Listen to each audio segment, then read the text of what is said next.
ভুয়া স্বাক্ষর থেকে শুরু করে স্ট্যাম্প জালিয়াতি ভীষণ চতুরতার সাথে করা হয়েছে ভুয়া বোর্ড মিটিংও। আরও আটকে ওঠার মতো তথ্য হলো এসব অপকর্ম করা হয়েছে আপন ভাই বোনদের সম্পত্তি থেকে বঞ্চিত করার জন্য। এমন অভাবনীয় ভয়াবহ জালিয়াতির অভিযোগ উঠেছে দেশের শীর্ষ শিল্পগোষ্ঠী ট্রান্সকম গ্রুপের প্রতিষ্ঠাতা লতিফুর রহমানের কন্যা সিমিন রহমানের বিরুদ্ধে।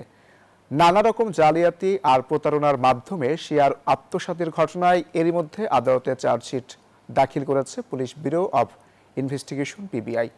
২১ জানুয়ারি শুনানির দিন ধার্য করেন ঢাকা মহানগর হাকিম মোহাম্মদ সেফাতুল্লাহ। এদিকে আইনজীবীরা বলছেন এই মামলার রায় কর্পোরেট শেয়ার ও হস্তান্তর পারিবারিক সম্পত্তি বিরোধে একটি গুরুত্বপূর্ণ দৃষ্টান্ত হয়ে থাকবে। বিস্তারিত রিপোর্টে। একটি নাম, একটি পরিবার আর হাজার কোটি টাকার কর্পোরেট সাম্রাজ্য। বাইরে থেকে যা ছিল সফলতার গল্প, ভেতরে ভেতরে সেখানে চলছিল ভয়ঙ্কর বিশ্বাসঘাতকতা, জালিয়াতি আর ষড়যন্ত্রের নীরব যুদ্ধ। নিজের ভাই বোনকে পারিবারিক সম্পত্তি থেকে বঞ্চিত করতে পরিকল্পিতভাবে ভুয়া স্বাক্ষর, জাল স্ট্যাম্প ও ভুয়া বোর্ড মিটিংয়ের আশ্রয় নেওয়ার অভিযোগ উঠেছে ট্রান্সকম গ্রুপের প্রতিষ্ঠাতা লতিফুর রহমানের কন্যা সিমিন রহমানের বিরুদ্ধে। Police bureau of investigation PBI এর তদন্তে উঠে এসেছে গোপনে জালিয়াতির মাধ্যমে সিমিন রহমান ট্রান্সকম গ্রুপের ১৪,১৬০টি শেয়ার নিজের নামে হস্তান্তর করেন। এই ঘটনায় গত ১১ জানুয়ারি আদালতে চার্জশিট দাখিল করেন পিবিআই এর ইন্সপেক্টর সৈয়দ সাজেদুর রহমান। চার্জশিট আদালতে উপস্থাপনের পর ঢাকা মহানগর হাকিম মোহাম্মদ সেফাতুল্লাহ আগামী ২১ জানুয়ারি শুনানির দিন ধার্য করেছেন। বিষয়টি নিশ্চিত করেন বাদীপক্ষের আইনজীবী মোহাম্মদ মনির হুসাইন। এই মামলায় সিমিন রহমান একা নন। চার্জশিটে তার সঙ্গে আরও ৫ জনকে অভিযুক্ত করা হয়েছে। তাদের মধ্যে রয়েছেন ট্রান্সকম গ্রুপের কয়েকজন পরিচালক এবং লতিফুর রহমানের স্ত্রী মিসেস শাহনাজ রহমান। তদন্তে জানা যায় ২০২০ সালের ১৩ জুন ঢাকায় একটি বোর্ড মিটিং অনুষ্ঠিত হয়েছে এবং তার প্রমাণ হিসাবে কিছু কাগজপত্র দেখানো হয়। মিটিংয়ের এজেন্ডায় ছিল শেয়ার হস্তান্তরের অনুমোদন, কিন্তু তদন্তে বেরিয়ে আসে ভয়ঙ্কর তথ্য।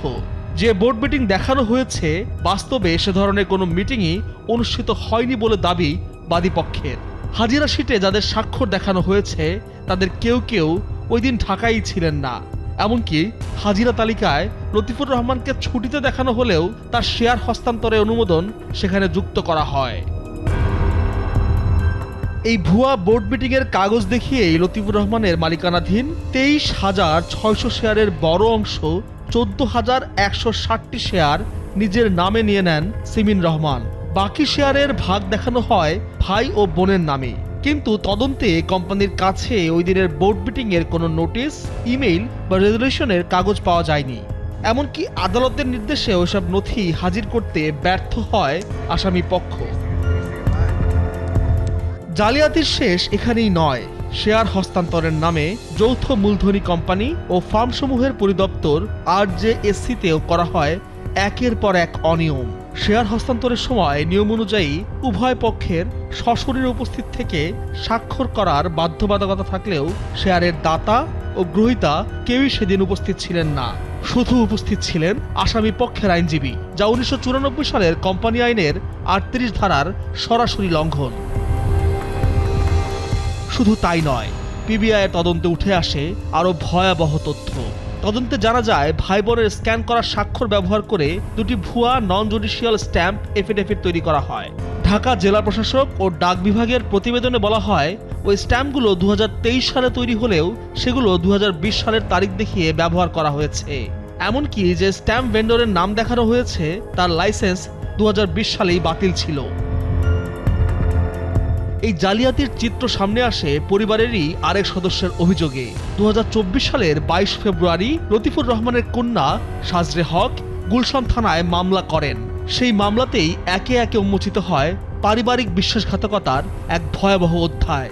আইন বিশেষজ্ঞদের মতে এই মামলা শুধু একটি পরিবারের সম্পত্তির বিরোধ নয়, এটি কর্পোরেট বাংলাদেশে শেয়ার হস্তান্তর ও ক্ষমতার অপব্যবহারের একটি বড় উদাহরণ।